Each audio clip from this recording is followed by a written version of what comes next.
தங்களுடைய வாழ்வில் ஏற்று நடக்க வேண்டிய, பின்பற்ற வேண்டிய பல்வேறு விதமான அறிவுரைகளை திருமறை குர்ஆனின் வாயிலாக இறைவன் எடுத்து சொல்கிறான். திருக்குர்ஆனில் சொல்லப்பட்டிருக்கக்கூடிய அறிவுரைகளை பல வகைகளாக, பல தலைப்பின் கீழ் நம்மால் கொண்டு வர முடியும். சட்டங்கள் தொடர்பாக பேசப்படுகிறது, கொள்கை தொடர்பாக பேசப்படுகிறது, குடும்பவியல் தொடர்பாக பேசப்படுகிறது, அரசாட்சி தொடர்பாக பேசப்படுகிறது, மனித வாழ்க்கைக்கு தேவையான வாழ்வியல் குறித்தும் பேசப்படுகிறது. இப்படி திருமறை குர்ஆனில் பேசப்படக்கூடிய செய்திகளில், சொல்லப்படக்கூடிய அறிவுரைகளில் ஒரு முஸ்லிம் எதை அறிந்திருக்கிறானோ இல்லையோ, எதை புரிந்திருக்கிறானோ இல்லையோ, எதை தெரிந்திருக்கிறானோ இல்லையோ, திருக்குர்ஆன் சொல்லக்கூடிய அறிவுரைகளில் ஒவ்வொரு முஸ்லிமும் கண்டிப்பாக, நிச்சயமாக, உறுதியாக தெரிந்திருக்க வேண்டிய மிக முக்கியமான ஒன்றுதான் அல்லாஹுவை பற்றி அவன் அறிந்திருக்க வேண்டும். இறைவன் என்றால் யார், அவனுடைய தன்மை என்ன, அவனுடைய ஆற்றல் என்ன என்பதை ஒரு முஸ்லிம் தெரிந்து கொள்வதுதான் திருமறை குர்ஆன் இறக்கி அருளப்பட்டதனுடைய பிரதான நோக்கம். அதனால தான் குர்ஆன்ல நீங்க எந்த வசனமாக இருந்தாலும் அந்த வசனத்தினுடைய முடிவை நீங்கள் பார்த்தால் இந்த அடிப்படையான கருத்து உங்களுக்கு விளங்கும். எல்லா வசனங்களையும் இறைவன் எப்படி முடிப்பான் என்றால், இறைவன் செவியேற்கக்கூடியவனாக இருக்கிறான், இறைவன் பார்க்கக்கூடியவனாக இருக்கிறான், இறைவன் நுட்பமானவனாக இருக்கிறான், இறைவன் எல்லாவற்றின் மீது ஆற்றல் உடையவனாக இருக்கிறான், இறைவன் கண்காணிக்கக்கூடியவனாக இருக்கிறான், இறைவன் நிர்வகிக்கக்கூடியவனாக இருக்கிறான், இறைவன் விரைந்து விசாரிக்கக்கூடியவனாக இருக்கிறான். இப்படி எல்லா வசனங்களிலும் திரும்ப திரும்ப திரும்ப அல்லாஹ் தன்னுடைய தன்மைகளாக சொல்லிக்கொண்டே வருகிறான். காரணம், இந்த திருமறை குர்ஆனில் நீங்கள் அறிந்து கொள்ள வேண்டிய செய்தியில் மிக முக்கியமான பிரதானமான செய்தி அல்லாஹுவை பற்றி நீங்கள் அறிந்து கொள்ள வேண்டும். நபிகள் நாயகம் ஸல்லல்லாஹு அலைஹி வஸல்லம் அன்னவரிடத்திலே ஒரு நபித்தோழர் வருகிறார். அவர் கேட்கிறார், யா ரசூலுல்லாஹ் ஹத்திஸ்னி பி அம்ரின், அல்லாஹ்வின் தூதரே எனக்கு ஒரு செய்தியை, ஒரு கட்டளை எனக்கு நீங்கள் சொல்லுங்கள். அந்த கட்டளை எப்படி இருக்க வேண்டும் தெரியுமா? ஆத்தசிமு பிஹி, அதை நான் மிக வலிமையாக, மிக இறுக்கமாக, மிக உறுதியாக நான் பற்றி பிடிக்கக்கூடிய வகையிலான ஒரு கட்டளை எனக்கு நீங்கள் சொல்லுங்கள். நீங்க ஒன்னு சொல்லுங்க, அது எப்படி இருக்கணும்னா, நான் உறுதியாக அதை பிடிக்கக்கூடியவனாக நான் இருக்கணும், அந்த மாதிரி ஒரு விஷயத்தை எனக்கு சொல்லுங்க அல்லாஹ்வின் தூதரே என்று கேட்கிறார். அவருக்கு நபிகளார் சொன்னார்கள், குல் ரப்பி அல்லாஹ், என் இறைவன் அல்லாஹ் என்று நீ சொல், சும்மஸ்தகீம், அதில் உறுதியாக நில். உன்னுடைய வாழ்வில் நீ பற்றி பிடிக்க வேண்டிய, நீ உறுதியாக இருக்க வேண்டிய ஒரே விஷயம் அல்லாஹ்வுடைய விஷயத்தில் நீ உறுதியாக இரு. இறைவனுடைய கட்டளையை உறுதியாக பற்றி பிடி. இதுதான் உன் வாழ்விலே நீ தெரிந்திருக்க வேண்டிய, கடைபிடிக்க வேண்டிய, பின்பற்ற வேண்டிய அடிப்படை என்றார்கள். ஒரு முஸ்லிம் தன்னுடைய வாழ்வில் அதிகம் அறிந்திருக்க வேண்டிய, தெரிந்திருக்க வேண்டிய செய்தியும் இதுதான்.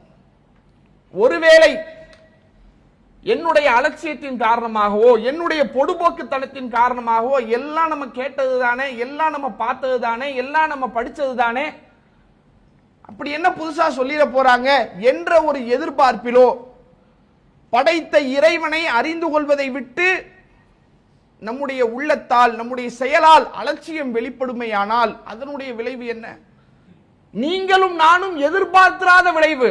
நாளை மறுமையிலே, நரகத்திலே அந்த வேதனையை அனுபவிக்கக்கூடிய பாவிகளுக்கு மேலும் வேதனையை அதிகரிக்கக்கூடிய வகையிலே கடுமையான வார்த்தைகள், அவர்கள் மீது தண்டனையையும் கோபத்தையும் இறக்கக்கூடிய வகையிலே கடுமையான வார்த்தைகள் இறைவன் புறத்திலிருந்து வரும்.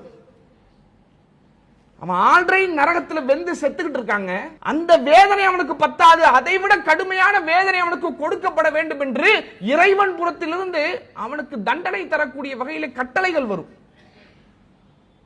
சூரத்துல் ஹாக்காவிலே இறைவன் பேசுகிறான். நரகத்திலே இருக்கக்கூடிய நரகவாசியை பார்த்து இறைவன் சொல்லுவானாம், ஃபுதூஹு ஃபகுல்லூஹ், அவனை பிடியுங்கள், பிடித்து அவனுக்கு விலங்கிடுங்கள்.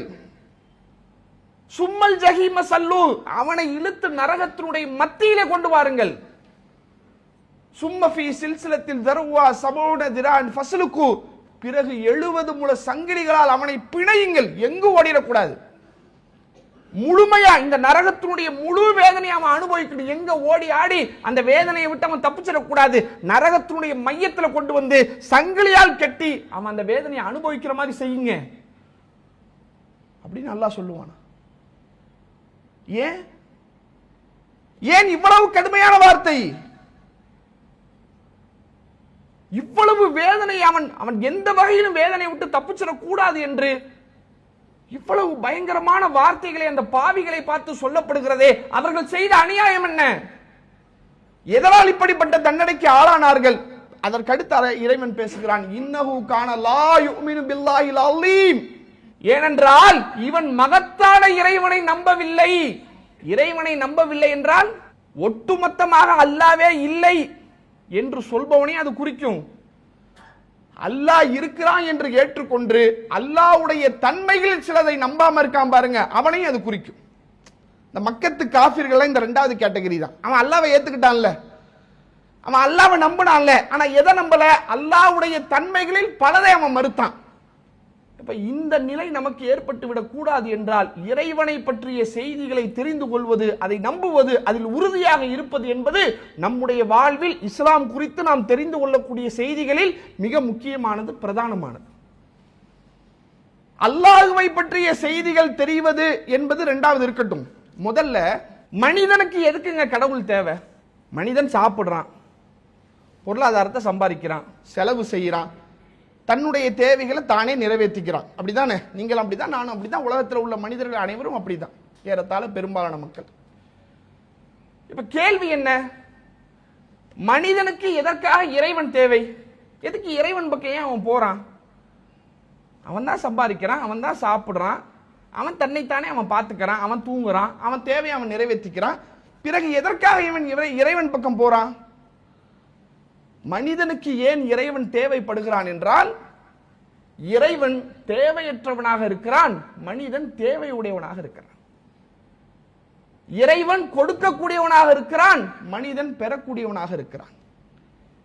இறைவன் உதவியாளனாக இருக்கிறான், மனிதன் உதவியை தேடக்கூடியவனாக இருக்கிறான். மனிதனுக்கு இறைவன் தேவைப்படுவதற்கான அடிப்படையே இறைவனிடமிருந்து உதவி வராதா, இறைவனிடமிருந்து ஏதாவது ஒரு அருள் நமக்கு கிடைக்காதா என்ற எதிர்பார்ப்பு தான் மனிதன் இறைவனை தேடி ஓடுகிறான், இறைவனை நாடுகிறான், இறைவனை தேடி அலைகிறான்.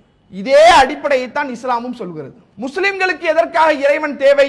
ஏனென்றால் இறைவன் உங்களுக்கு உதவி செய்யக்கூடியவனாக இருக்கிறான். இறைவனை பற்றி நீங்கள் தெரிந்து கொள்ள வேண்டிய, நாம் புரிந்திருக்க வேண்டிய அடிப்படை முக்கியமான பண்புகளில் ஒன்று, அல்லாஹ் உதவி செய்யக்கூடியவனாக இருக்கிறான். இறைவன் கண்டிப்பாக நமக்கு உதவி செய்வான். இதை ஒரு முஸ்லிம் ஆழமாக தெளிவாக புரிந்திருக்க வேண்டும். இதைத்தான் அல்லாஹ் ரப்புல் ஆலமீன் தன்னுடைய திருமறையிலே பல வரலாறுகளின் மூலமாக, பல நபிமார்களுடைய வரலாறுகள் பேசப்படுகிறது. அனைத்து நபிமார்களுடைய வரலாற்றினுடைய மைய கரு என்ன? அந்த நபிமார்களுக்கு அல்லாஹ் எப்படி உதவி செய்தான்? ஈசா நபிக்கு அல்லாஹ் எப்படி உதவி செய்தான்? இப்ராஹிம் நபிக்கு அல்லாஹ் எப்படி உதவி செய்தான்? இஸ்மாயில் நபிக்கு அல்லாஹ் எப்படி உதவி செய்தான்? இப்படி ஏராளமான நபிமாருடைய வரலாற்றில் அந்த நபிமார்களுக்கு அல்லாஹ் எப்படி உதவி செய்தான் என்பதை பற்றி அல்லாஹ் பேசுறான். பல நல்லடியார்களை பற்றி பேசுறான். அந்த நல்லடியார்களுடைய வரலாற்றிலேயும் அவர்களுக்கு அல்லாஹ் எப்படி உதவி செய்தான். நபிமார்கள் வரலாறு எடுத்தாலும் உதவி, நல்லடியார்களுடைய வரலாறு எடுத்தாலும் உதவி. நாம் படிப்பினை பெறக்கூடிய பல உதாரணங்கள், அதை நாம் ஆழமாக சிந்தித்து பார்த்தால் அதில் அல்லாஹ்வுடைய உதவி. இவ்வளவு ஏன் இன்றைக்கு நாம் கூடியிருக்கக்கூடிய இந்த ஆஷுராவுடைய தினம், இந்த ஆஷுராவுடைய தினத்தின் மையக்கரு என்ன? அல்லாஹ்வுடைய உதவிதானே. இந்த நாளில் தானே ஃபிரௌனுடைய ஆதிக்கத்தை விட்டு மூசா நபியை, அந்த சமுதாயத்தையும் அல்லாஹ் காப்பாற்றி பெரும் உதவி செய்தான். அந்த உதவிக்கு நன்றி செலுத்தக்கூடிய வகையில் மூசா நபி அவர்கள் இந்த நாளில் நோன்பு வைத்தார்கள். அவர்களை ஏற்று பின்பற்றக்கூடியவர்களில் மிக தகுதியானவர்கள் நாம் தான். எனவே நாமும் இந்த நாளில் நோன்பு வைப்போம் என்று அல்லாஹ்வின் தூதர் அவர்கள் சொன்னார்களே. இந்த ஆஷுராவுடைய நாளின் மையக்கரு என்ன? அல்லாஹ்வுடைய உதவி. சகோதரர்களே, இதுல நாம சிந்திக்க வேண்டிய மிக முக்கியமான ஒரு செய்தி என்னன்னா, இந்த அல்லாஹ்வுடைய உதவியை வரலாறுகளிலே மட்டும் கேட்டுக்கொண்டிருக்கிறோம். இப்ராஹிம் நபிக்கு அல்லாஹ் உதவி செஞ்சான், மூசா நபிக்கு அல்லாஹ் உதவி செஞ்சான், ஈசா நபிக்கு அல்லாஹ் உதவி செஞ்சான், எத்தனையோ போர்க்களங்கள்ல நபிகளாருக்கு அல்லாஹ் உதவி செய்தான். சரிதான், எல்லாம் வரலாறுல இருக்குது, நம்ம படிக்கிறோம், அதை நம்புறோம், அதை ஏத்துக்கிறோம். இப்ப கேள்வி என்ன? அவர்களுக்கெல்லாம் உதவி செய்ததை போல அல்லாஹ் எனக்கு உதவ மாட்டானா? நான் ஏன் இவ்வளவு கஷ்டத்தில் இருக்கிறேன்? என்னுடைய வாழ்வில் ஏராளமான பிரச்சனைகள், சிக்கல்கள், சிரமங்கள் இருக்கிறதே, பல்வேறு விதமான நெருக்கடிகள் இருக்கிறதே. அந்த நெருக்கடிகளில் இருந்த நபிமார்களுக்கு அல்லாஹ் உதவி செய்தானே, அது போன்று எனக்கு அல்லாஹ் உதவ மாட்டானா? அல்லாஹ்வுடைய உதவி எனக்கு வராதாங்க? இறைவன் எனக்கு உதவி செய்ய மாட்டானா என்ற எதிர்பார்ப்பில், என்ற ஏக்கத்தில் முஸ்லிம்களாகிய நாம் அனைவரும் இருக்கிறோம். இதுதான் உண்மை. என்ன பிரச்சனை? ஒருவேளை அன்றைக்கு அல்லாஹ்வுடைய ஆற்றல் அபரிவிதமாக இருந்தது, காலங்கள் செல்ல செல்ல அல்லாஹ்வுடைய ஆற்றல் குறைஞ்சிருச்சு, அப்படியா? அவன் நித்திய ஜீவன், எல்லோருக்கும் எப்போதும் கொடுக்கக்கூடிய மகா ஆற்றல் படைத்தவன், எல்லாவற்றுக்கும் வல்லமை படைத்தவன். அல்லாஹ் கொடுக்கக்கூடியவனாக இருக்கிறான், அதில் எந்த விதமான மாற்று கருத்தும் கிடையாது. அல்லாஹ் உதவக்கூடியவனாக இருக்கிறான். இறைவன் புறத்திலிருந்து நமக்கு உதவி வருவதில் எந்த விதமான பிரச்சனையும் கிடையாதுங்க. அல்லாஹ் ரெடியா தான் இருக்கிறான் உதவி செய்வதற்கு. பிரச்சனை எங்க? பிரச்சனை நம்ம இடத்துல தான் இருக்கு. நான் அல்லாஹ்வை நம்பிக்கை கொண்டிருக்கிறேன், அந்த நம்பிக்கையில உறுதியா இருக்கிறேன், அல்லாஹ்வை தான் வணங்குறேன். பிறகு எதற்காக எனக்கு அல்லாஹ்வுடைய உதவி வரவில்லை? அல்லாஹ்வுடைய உதவி எனக்கு ஏன் தாமதிக்கப்படுகிறது? இறைவனுடைய உதவியை விட்டு நான் தூரமாக்கப்பட்டிருக்கிறேனே, ஏன்? அல்லாஹ் உதவி செய்ய தயாரா தான் இருக்கிறான். பிரச்சனை எங்க? அதற்கு ஆப்போசிட்ல இருக்கக்கூடிய நம்ம கிட்ட தான் பிரச்சனை. இறைவனிடத்திலே எப்படி உதவி தேட வேண்டுமோ அப்படி நாம் தேடுவோமையானால் அல்லாஹ்வுடைய உதவி நமக்கு வருவதை எவனாலும் தடுக்க முடியாது. இதுதான் உண்மை. அல்லாஹ் எப்படி உதவி தேட வேண்டும் என்று சொன்னானோ அந்த வழிமுறையை பின்பற்றி நாம உதவி தேடல. அப்படி தேடினால், இறைவன் சொன்ன அடிப்படையில் நீங்களும் நானும் அல்லாஹ்விடத்திலே உதவி தேடினால், எந்த கடலை பிளந்து மூசா நபியையும் அந்த கூட்டத்தையும் இறைவன் காப்பாற்றினானோ அதே போன்ற அற்புதத்தை அல்லாஹ் உங்களுடைய வாழ்விலும் என்னுடைய வாழ்விலும் ஏற்படுத்துவான். பாலைவனத்திலே பரிதவிக்கு விடப்பட்ட இப்ராஹிம் நபியினுடைய குடும்பத்தை மாபெரும் அற்புதத்தை கொண்டு அல்லாஹ் எப்படி காப்பாற்றினானோ அதே போல உங்களுடைய குடும்பத்தையும் என்னுடைய குடும்பத்தையும் அல்லாஹ் காப்பாற்றுவான். நெருப்பில் தூக்கி வீசி எறியப்படும் போது யானார் கூனி பரதன் வ சலாமன் அலா இப்ராஹிம், நெருப்பே சாந்தி ஊட்டக்கூடியதாக, குளிரூட்டக்கூடியதாக நீ மாறிவிடு என்று கட்டளையிட்டு நெருப்பினுடைய தன்மையை மாற்றி உதவினானே, அந்த இறைவன் என்னுடைய வாழ்விலும் உங்களுடைய வாழ்விலும் உதவுவான். எப்போது? இறைவன் எப்படி உதவி தேட வேண்டும் என்று சொன்னானோ அப்படி தேடினால் கண்டிப்பாக அல்லாஹ்வுடைய உதவி நமக்கு வருங்க. அதுல சந்தேகமே இல்லை, டவுட்டே வேணாம். நீங்களும் நானும் அல்லாஹ்வுடைய உதவியை எதிர்பார்த்தால் இந்த மூன்று தன்மைகளை திருமறை குர்ஆன் நமக்கு சொல்கிறது. இந்த மூன்று கேரக்டர், இந்த மூன்று தன்மை, இந்த மூணு கண்டிஷன், இந்த கண்டிஷனுக்கு உட்பட்டு நீங்க வந்தீங்கன்னா கண்டிப்பாக உங்களுக்கு அல்லாஹ்வுடைய உதவி வந்தே தீரும். No doubt. அதுல சொல்லப்பட்டிருக்கக்கூடிய முதல் கண்டிஷன் என்ன? முதல் நிபந்தனை, முதலிலே நீ இறையச்சவாதியாக இருக்கும். முதல் கண்டிஷன் என்ன? நீ இறையச்சவாதியா இருக்க, இறைவனை பயப்படக்கூடியவனாக இருக்கணும்.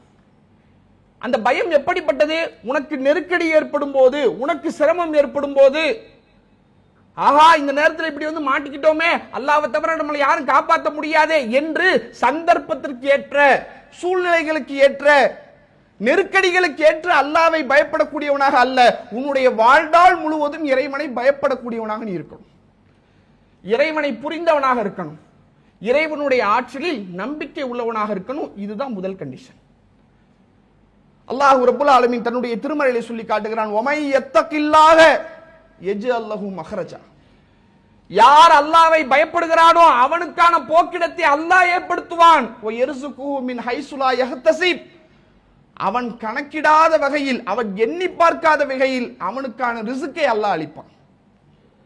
உனக்கு அல்லாஹ்வுடைய உதவி வரணுமா? உன்னிடத்தில் இருக்க வேண்டிய முதல் குவாலிஃபிகேஷன், நீ இறையச்சவாதியா இருக்க. சந்தர்ப்பத்துக்காக அல்லாஹ்வை பயப்படக்கூடியவனா இருக்கக்கூடாது. நெருக்கடிகளுக்காக அல்லாஹ்வை பயப்படக்கூடியவனா இருக்கக்கூடாது. உன்னுடைய வாழ்நாள் முழுவதும் இறைவனை அஞ்சக்கூடியவனாக நீ இருப்பாயானால் கண்டிப்பாக உனக்கு இறை உதவி வரும். ஒருவேளை அந்த இறையச்சத்தின் பாதையில நீ பயணிக்கும் போது உனக்கு சில சிரமங்கள் வரலாம், கஷ்டங்கள் வரலாம். துவண்டு விடாத, நம்பிக்கை இழந்துடாத, இறையச்சத்தோட நீ இரு. கண்டிப்பாக அல்லாஹ்வுடைய உதவி பிரம்மாண்டமானதாக உன்னை வந்து சேரும். சுப்ஹானல்லாஹ். யூசுப் நபியினுடைய வாழ்க்கையை பாருங்க சகோதரர்களே, ஆச்சரியமாக. ஒரு மன்னருடைய மனைவி தவறான ஒரு விஷயத்துக்கு அழைக்கிறாங்க. அந்த சூழல், அந்த சந்தர்ப்பம், தவறு நிகழக்கூடிய அனைத்து வகையான சாத்தியக்கூறுகளும் இருந்தது. ஆனால் யூசுப் அலைஹிஸ்ஸலாத்து வஸ்ஸலாம் அவர்கள் இறைவனை பயந்து அந்த பாவத்தை விட்டு மீண்டு வந்தார்கள். நான் இந்த பாவத்தை செய்யக்கூடாது, இது பெரும் பாவம், அநியாயம் என்று சொல்லி அந்த பாவத்தை விட்டு விரண்டு ஓடினார்கள். ஒரு மானக்கேடான காரியத்தை செய்யக்கூடிய அனைத்து சூழல்களும் இருந்த போதும் அல்லாஹ்வை பயந்து அந்த பாவத்தை விட்டு மீண்டு வந்தார்களே, இதற்கு அல்லாஹ் என்ன பரிசு கொடுத்திருக்கணும், என்ன வெகுமதி கொடுத்திருக்கணும்? ஆனா யூசுப் நபிக்கு என்ன நடந்துச்சு? அவ்வளவு பெரிய பாவத்தை விட்டு மீண்டு வந்திருக்கிறாங்க இறையச்சத்தின் காரணத்தினால. ஆனா யூசுப் நபிக்கு கிடைச்சது என்ன? சிறைச்சாலை. நியாயமா பார்த்தா இந்த இறையச்சத்துக்கு எவ்வளவு பெரிய ஒரு கண்ணியத்தை அல்லாஹ் உலகத்தில் கொடுத்திருக்கணுங்க அந்த நேரத்தில், அந்த சூழ்நிலையில. ஆனா அல்லாஹ் கொடுத்தது என்ன? சிறைச்சாலை. போ, ஜெயிலுக்கு போயிரு. ஜெயில இருக்கிறாங்க. எவ்வளவு நாள் இருக்கிறாங்க? மிக நீண்ட நெடிய வருடங்கள் இருக்கிறார்கள். அல்லாஹ்வுடைய தூதரவர்கள் சொன்னார்கள், யூசுப் நபியை அழைப்பதற்கு ஒரு அழைப்பாளர் வந்தாரே, அவருடைய அழைப்புக்கு பதிலளிக்க யூசுப் நபி மறுத்து விட்டார். என் மேல சொல்லப்பட்ட புகார் நிரூபிக்கப்பட வேண்டும், நான் தப்பு செய்யவில்லை என்பதை இந்த உலகத்திற்கு சொல்ல வேண்டும் என்ற ஒரு நிபந்தனையை யூசுப் நபி வச்சாங்களே, அந்த மாதிரி எல்லாம் நான் வச்சிருக்க மாட்டேன். அவர் கூப்பிட்டு இருந்தாருன்னா நான் வெளியே வந்திருப்பேங்கிறாங்க ரசூலுல்லாஹ். அத்தனை பெரும் ஆண்டுகள் யூசுப் அலைஹிஸ்ஸலாத்து வஸ்ஸலாம் அவர்கள் சிறைச்சாலையிலே இருந்தார்களே, அப்படி சிறைச்சாலையிலே இருந்து வெளியே வரக்கூடிய நேரத்தில் யூசுப் நபிக்கு அல்லாஹ் கொடுத்த அந்தஸ்து என்ன, கண்ணியம் என்ன? ஒரு நாட்டினுடைய அமைச்சராக வெளியே வராங்க. ஆச்சரியமா இல்ல? எங்க ஜெயிலுக்கு போயிட்டு வந்த ஒருத்தனுக்கு மரியாதை கிடைப்பதே எவ்வளவு பெரிய விஷயம். அவனை நம்பி யாராவது வேலை கொடுப்பாங்களா? அவனிடத்துல ஒரு பொருளாதாரத்தை நம்பகமா கொடுப்பாங்களா? ஏமாத்திர போறான், திருடிட போறான், மோசடி செஞ்சிட போறான் என்று அந்த மனிதனுடைய ஒட்டுமொத்த வாழ்வை சிக்கலுக்குரியதாக மாறிவிடும் அவன் சிறையிலிருந்து வெளியே வந்திருந்தால். ஆனால் யூசுப் நபிக்கு என்ன ஆகுது? அப்படி தலைகீழா மாறி ஜெயில இருந்து வெளியே வராங்க. வெளியே வந்த யூசுப் நபி அமைச்சராக பொறுப்பேற்கிறாங்க.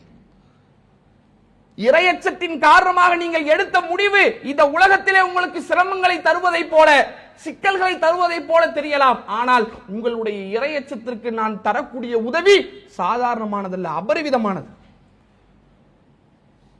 எங்க ஒரு வியாபாரம் நான் செய்யறேங்க, அந்த வியாபாரத்தில் ஏமாற்றக்கூடிய அனைத்து சூழல்களும் எனக்கு இருக்கிறது. நான் ஏமாத்துறேனா, நான் யாரிடத்துல அந்த பொருளை கொடுத்தனோ அவனால கூட கண்டுபிடிக்க முடியாது, என்னால முடியும். ஆனால் அல்லாஹ்வுக்கு பயந்து அந்த வியாபாரம் எனக்கு வேணாங்க, அது எவ்வளவோ இருந்துட்டு போதும், அந்த வியாபாரம் எனக்கு வேண்டாம் என்று நான் வெளியே வந்தேன் வைங்க, கண்டிப்பாக அல்லாஹ்வுடைய உதவி எனக்கு அதுல இருக்குங்க. அதுதானே இந்த வரலாறு சொல்லுது. இறைவனுடைய உதவியை எதிர்பார்க்கக்கூடியவனாக நான் இருக்கிறேன் என்றால் என்னிடத்தில் இருக்க வேண்டிய முதல் தகுதி, நான் இறையச்சவாதியாக இருக்க வேண்டும். அந்த இறையச்சத்திற்கு தான் இறைவனுடைய உதவி வரும். இது முதல் குவாலிஃபிகேஷன். இரண்டாவது தகுதி, அல்லாஹ் ரப்பல் ஆலமீன் தன்னுடைய திருமறையிலே சொல்லி காட்டுகிறான், வஸ்தஈனு பிஸ்ஸப்ரி வஸ்ஸலா இன்னஹா லகபீரத்துன் இல்லா அலல் ஹாஷியின். அல்லாஹ்விடத்திலே பொறுமையை கொண்டும் தொழுகையை கொண்டும் நீங்கள் உதவி தேடுங்கள். இறைவனிடத்தில் நீங்கள் உதவி தேடுகிறீர்கள் என்றால் உங்களிடத்தில் இருக்க வேண்டிய இரண்டாவது தகுதி, உங்களுக்கு பொறுமை இருக்கணும். இன்னஹா லகபீரத்துன் இல்லா அலல் ஹாஷியின், பணி உடையோரை தவிர மற்றவருக்கு இது பாரமாக இருக்கும். ஏன்? அல்லாஹ்விடத்துல துஆ கேட்டுட்டு பொறுமையா இருக்கிறதுக்கு பாருங்க, அதை விட ஒரு சவால் எதுவுமே கிடையாது. ஏன்னா ஒரு கட்டத்தில் அவன் நிராசை அடைஞ்சிருவான். என்ன கேட்டு என்னங்க, வருஷம் ஆகி போச்சு, இவ்வளவு நாள் நடக்காத இனிமே நடக்க போகுது என்று ஒன்று அந்த துஆவிலே அவன் நிராசை அடைந்து விடுவான், அல்லது இறைவன் மீது அவன் நம்பிக்கை இழந்து விடுவான். இந்த ரெண்டுமே இல்லாம அல்லாஹ்விடத்திலே பொறுமையோடு நீ துஆ கேட்பாயானால் கண்டிப்பாக அல்லாஹ்வுடைய உதவி உனக்கு வந்தே தீரும், நோ டவுட். இது எப்ப இந்த பொறுமையோடு துவா கேட்கிறது இருக்குல்ல, இது எப்பனா ஒரு லாங் டைம் ப்ராசஸ். உதாரணத்துக்கு நான் நினைக்கிறேன் அல்லாட்ட, இறைவா நான் சொந்தமா ஒரு வீடு கட்டணும்னு ஆசைப்படுறேன், இது என்ன நாளைக்கே நடக்கிற விஷயமா? இதுக்கு ஒரு லாங் டைம் ப்ராசஸ் ஆகும். அப்ப அதை புரிஞ்சுக்கிட்டு இது எப்படி நடக்கிறதுக்கு ஒரு லாங் டைம் ஆகும், நான் இப்பத்துல இருந்தே கேட்டுக்கிட்டு இருக்கிறேன், அது நடக்கும் போது நடக்கட்டும் என்ற ஒரு சூழலில் மட்டும் பொறுமை அல்ல. சாகக்கூடிய கடைசி சந்தர்ப்பம், மரணத்தினுடைய அனைத்து வாசல்களும் திறக்கப்பட்ட நிலைமையிலும் கூட அல்லாஹ்விடத்திலே நீங்கள் பொறுமையோடு துஆ கேளுங்கள் என்கிறது மார்க்கம். சாக போற, அவ்வளவுதான், முடிஞ்சு போச்சு, கதை முடிய போகுது, வாழ்வா சாவாங்கிற நிலைமையில் இருந்தாலும் அல்லாஹ்விடத்திலே துஆ கேட்கும் போது அதில் பொறுமை இருக்க வேண்டும். நபிகளாரிடத்திலே நபித்தோழர்கள் வருகிறார்கள், அல்லாஹ்வுடைய தூதரே அலா ததுவுல்லாஹ் லனா, அல்லாஹ்விடத்திலே எங்களுக்காக நீங்கள் துஆ கேட்க கூடாதா? அல்லாஹ்விடத்தில் எங்களுக்காக நீங்கள் உதவி தேடக்கூடாதா? இந்த மக்கத்து குறைஷிகள் எங்களை அடித்து கொள்கிறார்களே, எங்களுடைய உயிருக்கோ உடைமைக்கோ எந்த விதமான பாதுகாப்பற்ற நிலைமையிலே உங்களை நாடி வந்திருக்கிறோம், அல்லாஹ்விடத்திலே துஆ கேளுங்கள் நபிகளாரே என்று வந்து கேட்டார்கள். எந்த நிலைமையில? ரசூலுல்லாஹ்விடத்தில் வந்து சொன்னார் ஒரு சஹாபி ஹப்பாப் பின் அல்-அரத் அவர்கள், அவர்களுக்கு கொடுக்கப்பட்ட நிலைமை என்ன தெரியுமா? எந்த சூழ்நிலையில வந்து கேட்டார் தெரியுமா? எரியக்கூடிய நெருப்பு கங்கிலே படுக்க வைக்கப்பட்டு வேதனை செய்யப்பட்டார். தாங்க முடியல, அவருடைய முதுகுகள் எல்லாம் இரத்த ஓட்டம் இல்லாத முதுகாக மாறிவிட்டது, அவ்வளவு கொடும் வேதனை. அந்த வேதனையை அனுபவித்து விட்டு அவர் வந்து சொல்றாரு, அல்லாஹ்வுடைய தூதரே தாங்க முடியல, அல்லாஹ்விடத்திலே துஆ கேளுங்க. ரசூலுல்லாஹ் சொன்ன பதில் என்ன? நீங்க அவசரப்படுறீங்கன்னாங்க. நீங்க அவசரப்படுறீங்க, அல்லாஹ் உதவி செய்வான், அதுல சந்தேகம் இல்லை, ஆனால் நீங்கள் அவசரப்படுகிறீர்கள், பொறுமையோடு இருங்கள். மூசா நபியினுடைய கூட்டத்தார் கடும் கொடுமையான வேதனையை அனுபவிக்கக்கூடிய நேரத்தில், எந்த கொடுமை?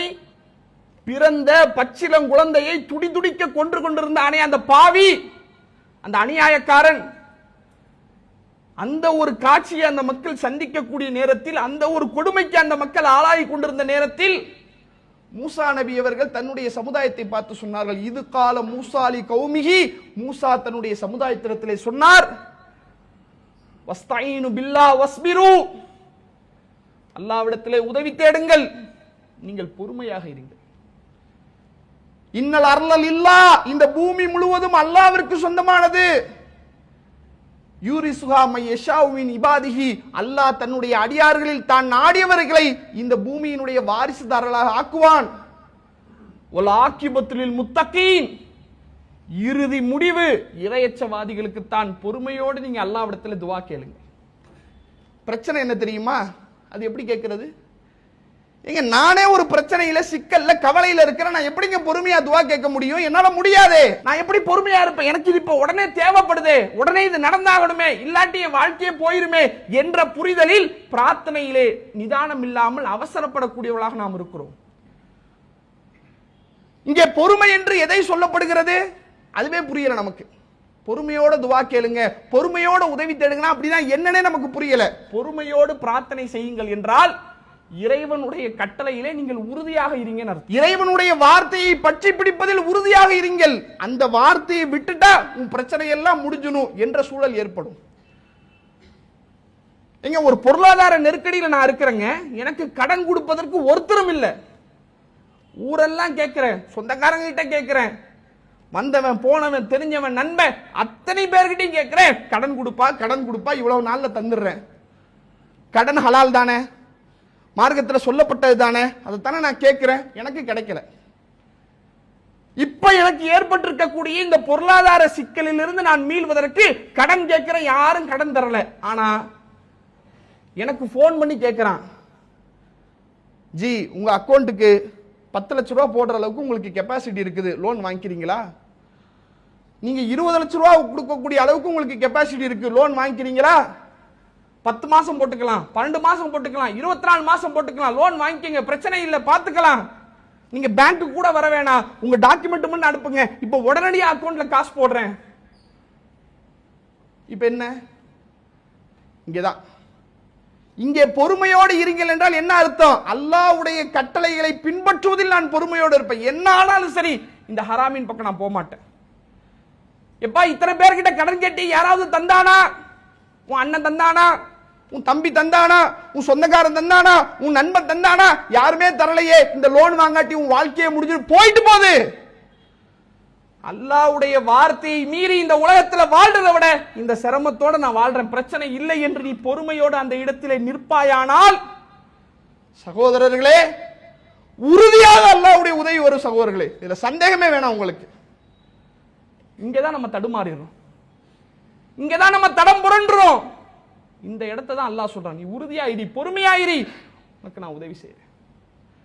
அப்படிதான் செஞ்ச, எல்லாருக்கும் அப்படிதான் நான் செஞ்சேன். கடைசி நொடி வரையிலும் தெரியாது மூசா நபிக்கு, கடலுக்கு முன்னாடி நிக்கிறாங்க, கடைசி நொடி வரையிலும் தெரியாது கடல் பிளக்கும் என்று, அதிலே ஒரு பாதை வரும் என்று தெரியாது, நின்றார்கள். அல்லாஹ் உதவி செஞ்சானா இல்லையா? நெருப்பிலே தூக்கி எறியப்படக்கூடிய கடைசி நொடி வரையிலும் இப்ராஹிம் நபிக்கு தெரியாது அந்த நெருப்பு குளிர் ஊட்டக்கூடியதாக மாறும் என்று, நின்றார்களா இல்லையா? வெட்டப்படக்கூடிய கடைசி நொடி வரையிலும் இஸ்மாயில் நபிக்கு தெரியாது நம்மளை வெட்ட மாட்டாங்க அப்படின்னு. அல்லாஹ் மாத்திரனா இல்லை, மாத்துவான். நீ அல்லாஹ்வுடைய கட்டளையை எவ்வளவு உறுதியாக பற்றி பிடிக்கிறாய் என்பதை பார்த்து உன்னுடைய நிலைமை அல்லாஹ் மாற்றுவான்.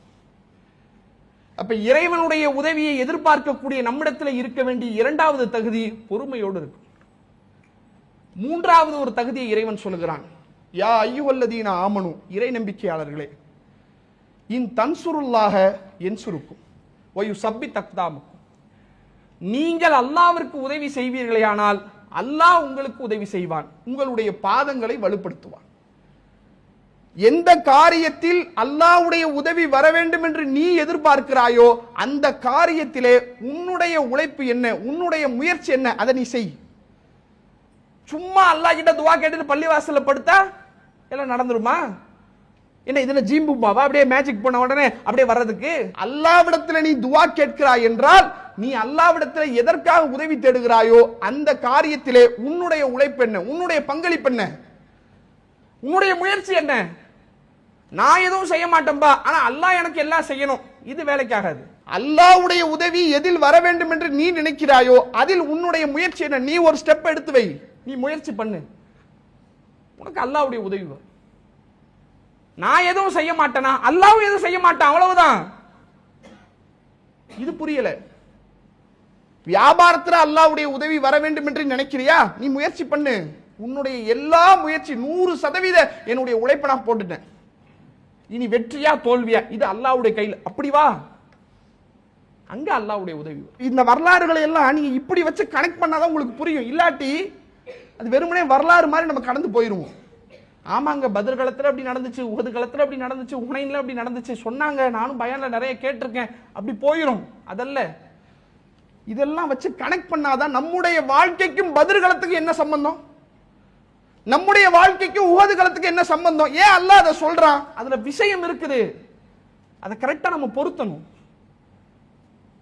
பத்ர் காலத்திலே அல்லாஹ் உதவி செய்தான், எப்படி உதவி செய்தான், எதனால் உதவி செய்தான்? 300 பேரால் 1000 பேரை ஜெயிக்க முடியாது என்று அவங்களுக்கு நல்லா தெரியும். இந்த போர்க்களத்தை சந்தித்தால் மரணத்தை தவிர நமக்கு வேற எதுவும் நடக்காது, அதுவும் தெரியும். அதனாலதான் ரசூலுல்லாஹ் அழுது துஆ கேட்டாங்க, இறைவா இந்த கூட்டத்தை நீ காப்பாற்றவில்லை என்றால் உன்னை வணங்க ஒருவர் கூட இந்த உலகத்திலே உயிரோடு இருக்க மாட்டாங்க, இறைவா எப்படியாவது எங்களுக்கு வெற்றியை கொடுத்துரு ரஹ்மானே என்று கையேந்தி கதறினார்களே. ஏன்? தெரியுது நம்ம தப்பிக்க முடியாது, கன்ஃபார்ம் மரணம் தான் என்ற ஒரு நிலை. அந்த நேரத்தில் அந்த சூழ்நிலையிலும் களத்தை விட்டு ஓடாம உறுதியா நின்றாங்க, ஒரு ஸ்டெப் எடுத்து வைக்கிறாங்க. அல்லாஹ் சொல்லிட்டான், அல்லாஹ்வுடைய வார்த்தைக்காக இந்த களத்துல நான் நிக்கிறேன் என்று நின்றார்கள். அல்லாஹ்வுடைய உதவி வந்துச்சா இல்லையா? இதாங்க அடிப்படை. எதில் அல்லாஹ்வுடைய உதவி வர வேண்டும் என்று நான் நினைக்கிறேனோ அதில் என்னுடைய பங்களிப்பு என்ன, என்னுடைய உழைப்பு என்ன, என்னுடைய முயற்சி என்ன? என்னுடைய முயற்சி இல்லாமல் படைத்த இறைவனிடத்திலே உதவி தேடுவது என்பது முட்டாள்தனம். நான் என்ன செஞ்சேன், என் தரப்புல நான் செய்ய வேண்டிய அனைத்து காரியங்களும் சரியாக செய்து விட்டேன் என்றால் அல்லாஹ்வுடைய உதவி வருவதில் எனக்கு எந்த பிரச்சனையும் கிடையாது. நான் எதுவுமே செய்ய மாட்டேன், ஆனா அல்லாஹ் எனக்கு உதவி செய்ய வேண்டும் என்றால் அதை விட முட்டாள்தனம் வேற எதுவும் கிடையாது. அப்ப இறைவனுடைய உதவியை எதிர்பார்க்கக்கூடியவர்களாக, இறைவன் புறத்திலிருந்து வரக்கூடிய உதவியை ஆதரவிக்கக்கூடியவர்களாக இருக்கக்கூடிய நாம் கடைபிடிக்க வேண்டிய 3 தன்மைகளை திருமறை குர்ஆன் சொல்கிறது. 1, நாம் இறையச்சவாதியாக இருக்க வேண்டும். 2, பொறுமையோடு இருக்க வேண்டும். 3, எதில் அல்லாஹ்வுடைய உதவியை எதிர்பார்க்கிறோமோ அதில் நம்முடைய பங்களிப்பை நாம் செய்ய வேண்டும். இதை சரியான முறையிலே நிறைவேற்றி இறைவனுடைய உதவியை பெறக்கூடிய மக்களாக இறைவன் உங்களையும் என்னையும் ஆக்கி அருள் புரிவானாக என்று சொல்லி என்னுடைய முதல் உரையை நிறைவு செய்கிறேன். அல்லாஹு அக்பர், அல்லாஹு அக்பர்.